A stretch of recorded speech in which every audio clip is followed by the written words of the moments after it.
తిరుపతిలో వైఎస్ఆర్సీపీ నాయకుడు వాసు యాదవ్ అక్రమ అరెస్టును నిరసిస్తూ యాదవ సంఘాల ఆధ్వర్యంలో అధర్మంపై ధర్మ పోరాటం పేరుతో నిరాహార దీక్షకు పిలుపునిచ్చారు.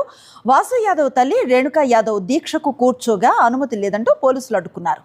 వాసు తల్లి రేణుకతో పాటు మాజీ మేయర్ డాక్టర్ శిరీష, గీత, అరుణ్తో పాటు పలువురిని పోలీసులు అదుపులోకి తీసుకుని ఎస్వీ యూనివర్సిటీ పోలీస్ స్టేషన్కు తరలించారు. అరెస్టు సమయంలో పోలీసులు వైఎస్ఆర్సీపీ శ్రేణుల మధ్య తోపులాట జరిగింది. తన కుమారుడు ఎలాంటి నేరం చేయలేదని, అరెస్టుపై న్యాయ పోరాటం కొనసాగిస్తామన్నారు వాసు యాదవ్ తల్లి రేణుక. జేబీ శ్రీనివాస్ వంటి సీసీ కెమెరాల ఫుటేజ్ బయట పెట్టాలని జేబీ శ్రీనివాస్ ఇంటి సీసీ కెమెరాలను ఫుటేజ్ బయట పెట్టాలని డిమాండ్ చేశారు. సాక్షిగా మా యాదవ కులం గొప్పగా మా యాదవ కులం సాక్షిగా నేను చెప్తున్నాను. జేబీ శ్రీనివాసులు గారు, నా బిడ్డ నీ ఇంటికి రాలేదు, నువ్వేమని పెట్టినావు కేసు?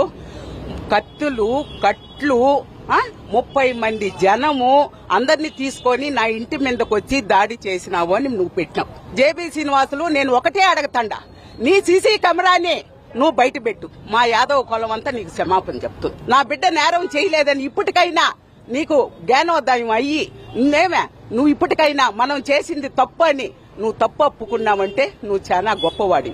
లేదా మా బీసీల కాడ మా యాదవ కులంకి నువ్వు చాలా తక్కువ అయిపొడుస్తావు. నువ్వు జేబీ శ్రీనివాసులు గారు, నేను ఒకటే చెప్తా ఉండదు, నా బిడ్డ నేరం చేయలేదు.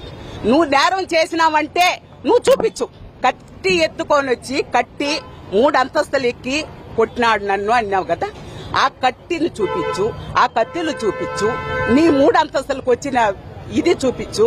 నీ సీసీ కెమెరా చూపించుకుంటా 1 కిలోమీటర్ దూరం ఉండే సీసీ కెమెరాని చూపించి నువ్వు ఇట్లా మధ్యగా కేసులు బరాయించటము తప్పు. మా పార్టీలో ఎదుగుతున్నటువంటి, రాజకీయంగా ఎదుగుతున్నటువంటి బలహీన వర్గానికి చెందినటువంటి వాసు యాదవ్ మీద రాజకీయంగా ఎదుర్కోవాలి గాని కక్షపూరితమైనటువంటి ధోరణితో అసలు సంబంధం లేనటువంటి కేసులో హత్యాయత్నం కేసు, అందులోనూ A1 ముద్దాయిగా చేయటం ఎంతవరకు సమర్థనీయం అనేది ప్రతి ఒక్కరు ఆలోచించాలి. మీడియా ముందు డబ్బుల ప్రస్తావన తీసుకొచ్చారు. నేను ఒకటైతే చెప్పగలుగుతాను, యాదవులకి ఆత్మాభిమానం ఎక్కువ అండి. అటువంటిది యాదవులు డబ్బులతో ఒక పదవిని కొన్నారని మీరు ఎలా మాట్లాడి కించపరుస్తారు? అదే మీరు అధికారం కోల్పోయిన తర్వాత అదే డబ్బుతో ప్రలోభ పెట్టి ఎంతమంది దగ్గర వెళ్లి మా కార్పొరేటర్ల దగ్గర ప్రలోభపరిచి వాళ్ళని పార్టీ మారమని చేసి నా మీద అవిశ్వాస తీర్మానం పెట్టాలని అనుకున్నారు కదా. సో అప్పుడు గుర్తుకు రాలేదా బీసీ మహిళ అనేసి? నీ ఇంటి దగ్గర ఉంటే సీసీ కెమెరా ఫోటేజ్ చూపించు. లేంది నువ్వు ఎందుకు వాసు యాదవ్ మీద అటెంప్ట్ మర్డర్ కేసు పెడతావు? తబున్ దగ్గర టీ తాగేదానికి వెళ్తే తబున్ దగ్గర ఉండే సీసీ కెమెరా ఫోటేజ్ చూపిస్తావా? నువ్వు అసలు ఇన్ఛార్జ్ వేనా? ఒక రౌడీకి ఇన్ఛార్జ్ పదవి ఎట్టిచ్చినావు చంద్రబాబు నాయుడు గారు.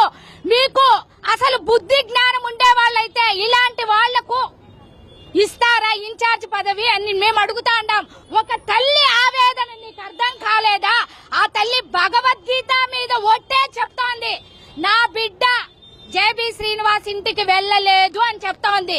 అది కూడా ఇంగిత జ్ఞానం లేకుండా జేబీ శ్రీనివాస్ ను వెంటనే ఇన్ఛార్జ్ పదవి నుంచి తీసివేయాల, లేకపోతే భూ కబ్జాలేమి అన్నిటికీ కారకుడు ఈ జేబీ శ్రీనివాస్.